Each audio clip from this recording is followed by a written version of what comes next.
If they make it, we're going to work with them so that maybe someday, with a little work, they can come back in if they're good people. In a bold move, President Donald Trump revealing a new plan to offer undocumented immigrants $1,000 and a plane ticket for them to leave the country on their own to self-deport. The Trump administration says they've already deported 150,000 people since January. So with ICE agents already making arrests in the Kentuckiana area the past few months, we wanted to know what Kentucky lawmakers think of this use of taxpayer dollars. WHAS 1119's Jose Alonso and photojournalist Emma Gefter bring us local perspectives tonight. But what we thought we'd do is a self-deport, where we're going to pay each one a certain amount of money, and we're going to get them a beautiful flight back to where they came from, and they have a period of time.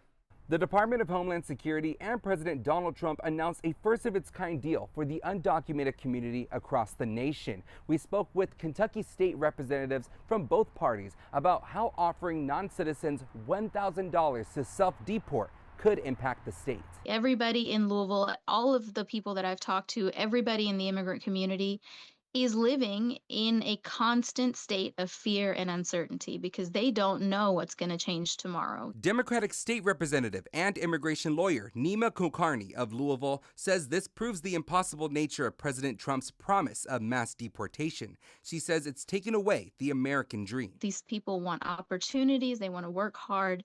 And that's what we need to have reflected in our immigration system. Don't make it difficult for hardworking people to contribute to our economy. Republican State Rep John Hodgson, also of Louisville, says we need to put Americans back to work. You know, we could have some job openings, but there are 7 million working age men in America that are not looking for work. They're not disabled. They're not caring for somewhere else. They're just not working.